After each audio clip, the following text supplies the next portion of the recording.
बंगाल की बात करते हैं। बंगाल से आज दो खबरें आई हैं। पहली, आज शुभेंदु अधिकारी की सरकार ने अपना पहला बजट पेश किया, और दूसरा, बंगाल में तृणमूल कांग्रेस के बागी नेताओं ने अब पार्टी पर कब्जा करने की तैयारी शुरू कर दी है। विधानसभा में नेता विपक्ष ऋतव्रत बनर्जी ने आज पार्टी के विधायकों और पार्षदों की मीटिंग बुलाई। इस मीटिंग में तृणमूल कांग्रेस को नए सिरे से मजबूत करने का प्रस्ताव रखा गया। पार्टी को चलाने के लिए 11 मेंबर्स की कमेटी बनाई गई है। एक प्रस्ताव पास हुआ जिसके जरिए अभिषेक बनर्जी को तृणमूल कांग्रेस से सस्पेंड करने का फैसला हुआ। तय किया गया कि अरूप रॉय अब तृणमूल कांग्रेस की नेशनल वर्किंग कमेटी के प्रेसिडेंट होंगे। इसके अलावा फिरहाद हाकिम, अरूप विश्वास, रतिन घोष और सबीना यास्मीन को वाइस प्रेसिडेंट बनाया गया। महासचिव पद की जिम्मेदारी जावेद अहमद खान, बिप्लब मित्रा, ऋतव्रता बनर्जी और संदीपन साहा को दी गई। आज की मीटिंग में मौजूद सभी विधायक, सभी पार्षद और बाकी नेताओं से लीगल डॉक्यूमेंट पर साइन करवाया गया है, जिससे यह संकेत मिल रहे हैं कि तृणमूल कांग्रेस पर दावा करने के लिए ऋतव्रत बनर्जी कानूनी रास्ते अख्तियार कर सकते हैं। इस मीटिंग में पार्टी के नाम और लोगों का इस्तेमाल किया गया। ऋतव्रत बनर्जी ने कहा कि ममता बनर्जी को पार्टी का मार्गदर्शन करना चाहिए। आने वाले समय में बहुत ही जल्दी राज्य कमेटी का गठन किया जाएगा। झार जिला का जिला प्रेसिडेंट, जिला अध्यक्ष हम लोग तैयार करेंगे, जिला कमेटी गठन करेंगे, हर फ्रंटल ऑर्गेनाइजेशन का लीडरशिप तैयार होगा। और जो मीडिया पैनलिस्ट हमारा जो मीडिया में जाएगा, कल से ही मीडिया में हमारा पैनलिस्ट लोग जाएगा। हम पैनलिस्ट का नाम हम लोग ऐलान कर देंगे, पब्लिक कर देंगे। कांग्रेस के अंदर ममता बनर्जी की क्या बार बार हम लोग पहले भी बोल चुके हैं, हम लोग चाहते हैं दीदी जो मार्गदर्शक का जिम्मेवारी निभाए, हमारा मार्गदर्शन करे। शुभेंदु अधिकारी की सरकार ने आज बजट पेश किया। नए फाइनेंस मिनिस्टर स्वपन दास गुप्ता ने 4,38,000 करोड़ रुपए का जो बजट पेश किया है, उसमें बीजेपी के चुनावी वादों को पूरा करने पर फोकस है। सबसे ज्यादा चर्चा हुई संग्राम भत्ता योजना की। इस योजना के तहत उन लोगों को हर महीने 10,000 रुपए दिए जाएंगे जिन्हें राजनीतिक विद्वेष के तहत जेल भेजा गया, जिन्हें झूठे केसेस में फंसाया गया।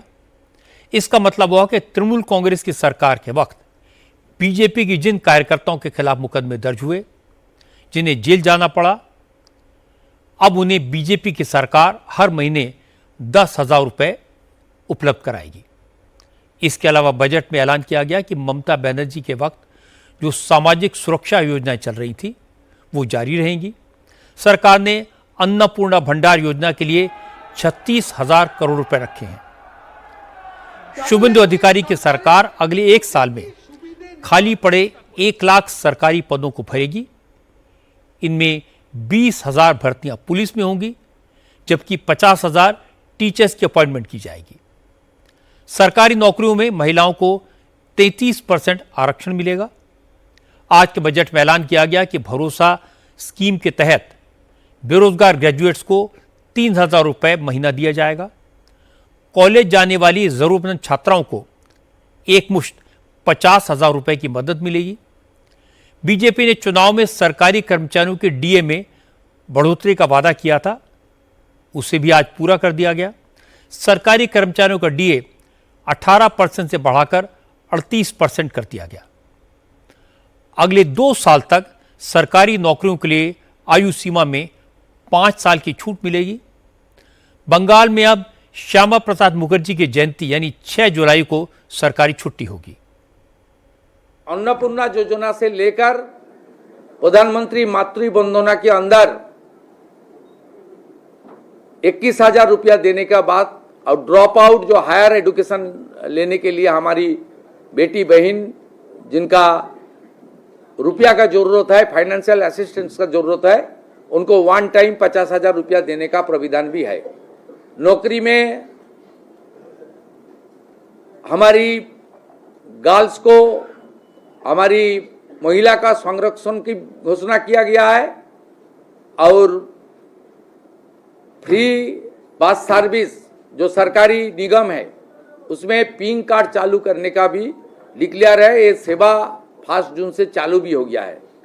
20,000 टीचर, 50,000 पुलिस और 30,000 सरकारी जो वैकेंसी है इस फाइनेंशियल ईयर में उसको फिलअप करने का काम और यूपीएससी मॉडल फॉलो करके ट्रांसपेरेंट एम्प्लॉयमेंट एडुकेटेड यूथ को देने का काम हम लोग कर रहा है। शुभेंदु अधिकारी की सरकार ने अपने पहले बजट में मदरसा शिक्षा के बजट में जबरदस्त कटौती की है।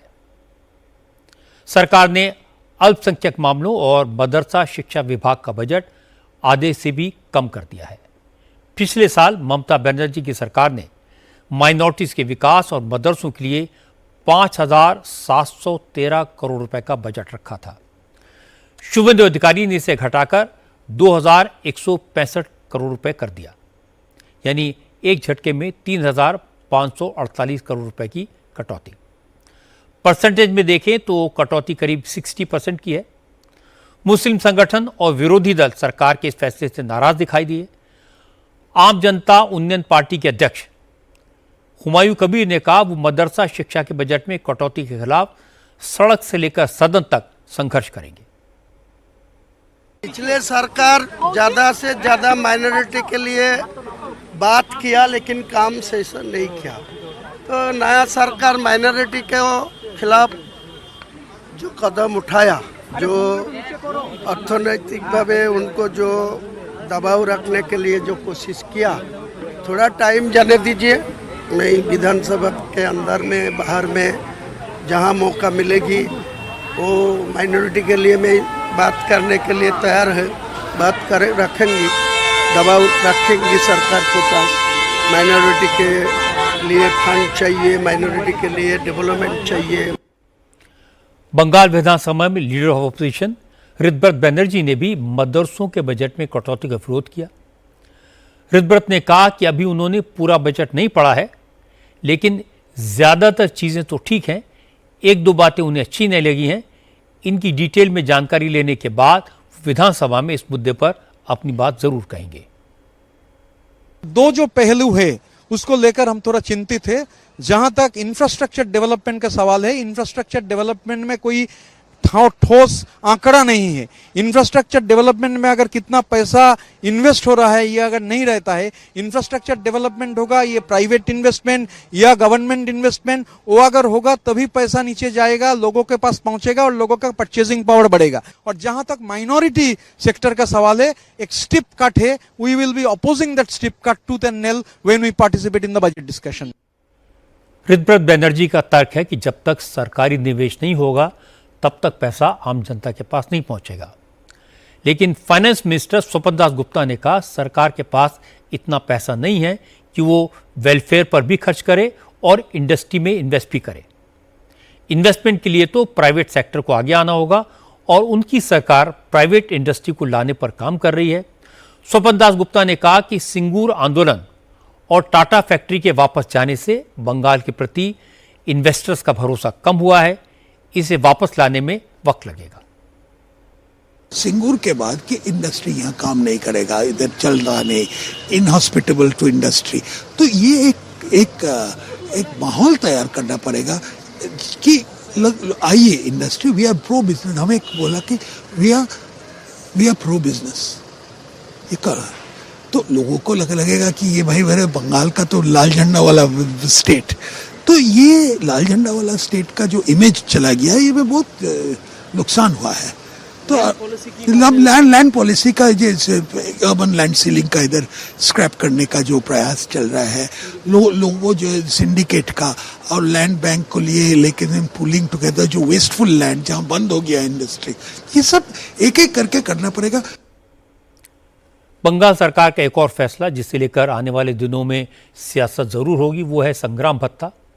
ममता सरकार के खिलाफ सियासी जंग छेड़ने और बदलाव के लिए लड़ने वालों को सरकार 10,000 रुपए हर महीने देगी। संग्राम भत्ता नाम की इस योजना का फायदा ममता के शासन के दौरान जेल गए राजनीतिक कार्यकर्ताओं को मिलेगा। इसके अलावा सरकार 2021 में चुनाव के बाद हुई हिंसा के पीड़ितों की भी मदद करेगी। हिंसा में मारे गए 321 बीजेपी कार्यकर्ताओं के परिवारों को सरकारी नौकरी या आर्थिक सहायता दी जाएगी। हैरानी की बात है कि इस मुद्दे पर ममता बनर्जी की पार्टी खामोश है। तृणमूल कांग्रेस के नेता कुणाल घोष ने कहा कि शुभेंदु सरकार ने ममता सरकार की कई योजनाओं को आगे बढ़ाया है। ये अच्छी बात है। जो नई स्कीम्स आई हैं उनकी डिटेल्स समझने के बाद ही पार्टी उन पर अपना रिएक्शन विधानसभा में रखेगी। बहुत सारा स्कीम्स है वो अच्छा लग रहा है क्योंकि उसका शुरुआत ममता दीदी, Mamata Banerjee ex chief minister, उनका टाइम में हुआ था और भाजपा तब इसको विरोध किया था। तो ऐसा बहुत ये गंगा सागर ब्रिज से लेकर यूथ का जो अलाउंस से लेकर ऐसे बहुत सारा स्कीम्स और अलाउंसेस है जिसका शुरुआत ममता दीदी ने किया था। आप देखिए अन्नपूर्णा जो स्कीम है उसके ऊपर लिखा हुआ है एलिजिबल जो है वो उसको मिलेंगे। ये एलिजिबल का क्राइटेरिया क्या है? लक्ष्मी भंडार तो सबका लिए था, तो एलिजिबल कौन है? बेनिफिशियरी की कम हो जा रहा है, तो ये तो देखना पड़ेगा पूरा। ममता के करीबी नेताओं की मुश्किल समझी जा सकती है। उनकी पूरी ताकत तो इस समय पार्टी का नाम, सिंबल, बैंक अकाउंट बचाने में लगी हुई है। इसलिए बजट पर तो शायद ध्यान देने का टाइम ही नहीं मिला होगा। लेकिन कहना पड़ेगा कि शुभेंदु अधिकारी ने एक बैलेंस बजट पेश किया है। चुनाव के दौरान जो वादे किए थे उन्हें पूरा किया गया है। ममता बनर्जी दावा करती थी अगर बीजेपी पावर में आई तो उनकी सारी योजनाओं को बंद कर देगी, लेकिन शुभेंदु अधिकारी ने ममता बनर्जी की शुरू की हुई किसी योजना को बंद नहीं किया और ये बड़ी बात है। शुभेंदु अधिकारी ने मदरसों के फंड को आधा करके मैसेज भी दे दिया कि सरकार किसकी है और किसके लिए काम करेगी। तो उनके बजट में इन्वेस्टमेंट भी है, बंगाल का विकास भी है और राजनीति भी।